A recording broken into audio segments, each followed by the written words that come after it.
Step aside. People like you don't belong in first class." The words exploded across the boarding gate as her valid ticket was torn in two. Gasps filled the air. Phones rose. Security marched closer, ready to drag her away in front of everyone. They thought she would break, humiliated, erased, powerless. But the black woman in the grey suit didn't move an inch. Her silence was fire, because in one chilling sentence, she was about to turn the entire airline upside down.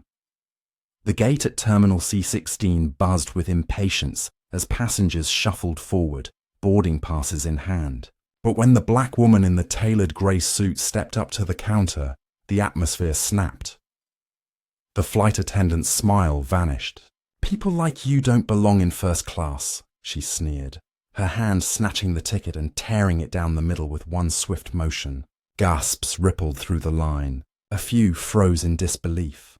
Others reached for their phones, recording as humiliation unfolded in real time. The woman did not flinch. Her chin lifted a fraction, the high bun atop her head glinting under the fluorescent lights like a crown. Calm eyes scanned the faces around her. She had lived this playbook before. Deny, dismiss, degrade. But tonight, she was done playing by their rules.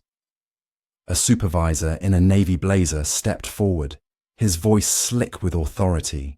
"We have important passengers tonight. That seat isn't for you. Step aside before this gets worse." His words weren't about policy. They were about perception, about skin color, about who the airline believed deserved dignity. The black woman remained silent. Her stillness was more cutting than a protest. It unsettled them. The attendant leaned closer, lips curling. "People like you fake documents. Security will remove you." Security already moved forward, radio at her hip. The crowd's unease thickened. One passenger whispered, "She showed ID." Another muttered, "This is profiling." But authority pushed on, louder, sharper, daring her to fight back. She didn't. Instead, she adjusted her jacket, the soft grey fabric settling against her shoulders like armor. Her silence carried weight, the kind that precedes storms. "Ma'am, leave the gate now," the officer ordered, reaching toward her shoulder. The woman's eyes cut sharp, her voice low but commanding. "Touch me, and the cost will not be mine. It will be yours." The officer froze, her hands suspended mid-air. Around them, whispers flared into outrage. "She's calm. That's power," one woman breathed. Phones tilted higher, capturing every frame. The supervisor's patience cracked. "Enough, remove her," he barked, and then an unexpected voice. A trainee flight attendant, barely out of her teens, stepped forward. "Her ticket was valid. Seat 2A. I scanned it myself," the supervisor snapped back. "Stay out of this, rookie. You don't understand protocol." But the damage was done. The truth had surfaced, and the crowd knew it. The woman finally spoke, her voice even, deliberate. "You called me a fraud. You erased me from the system. And yet, I am still standing here. Why do you think that is?" Murmurs spread like fire. A silver-haired passenger stood tall. I saw her scan green. "This is discrimination." Applause rippled, hesitant but growing. The supervisor shouted over them, his tone desperate. "She forged everything. This flight won't leave with her on board." But the crowd wasn't buying it anymore. Authority was slipping through his fingers. The black woman reached into her jacket and pulled out her phone. She pressed one button, lifted it to her ear and spoke calmly. "Activate Protocol 7. Log the deleted seat record. Confirm gate number." "Begin recording all audio and video," passengers gasped. The supervisor's face drained of color. "What are you doing?" He stammered. She didn't answer him. Instead, she continued, "Notify Executive Council. Boardroom live. Full escalation." The crowd erupted in whispers. Boardroom. She has authority. Phones captured the panic etched into the supervisor's face.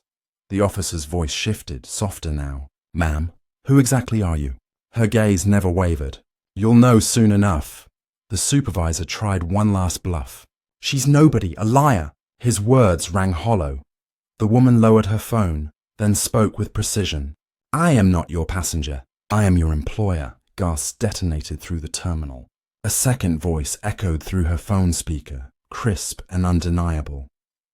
This is the executive board.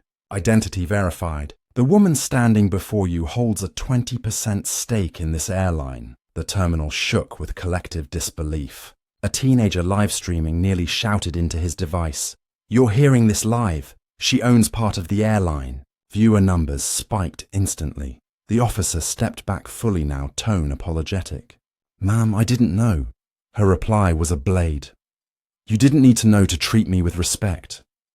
The supervisor stumbled, his authority crumbling. The woman's next words cut deeper. "Suspend access for all 3 staff members who participated. Lock their credentials." "Processing," the board's voice confirmed. Badges beeped red. Tablets dimmed. Authority dissolved in real time. Gasps, applause, and furious whispers filled the gate. The staff, once smug, now stood stripped, powerless in front of hundreds of witnesses. She didn't smile. She didn't gloat. Her voice remained steady. "This is what accountability looks like. When you tear down another's dignity, you lose your own place." Applause thundered. Some passengers rose to their feet. Phones broadcast the moment across the world. The officer turned again, cautious. "Ma'am, what are your orders?" The black woman's chin lifted, her high bun gleaming like a crown. "Ground this flight. No plane leaves until the investigation is complete." The board confirmed instantly.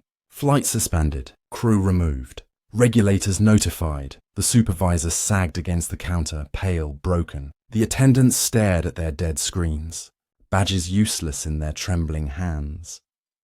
The woman swept her eyes across the crowd, at the mother with her child, the silver-haired witness, the trainee who spoke truth, the teenager holding his phone high. Gratitude lived in her silence. Her final words struck like a gavel. "You believed I didn't belong. You tried to erase me, but belonging is not yours to grant or deny. I decide who belongs in the sky." Applause roared, relentless and unified. The gate was no longer just a waiting area. It had become a courtroom, a stage, a reckoning. And tonight, justice soared higher than any flight ever could.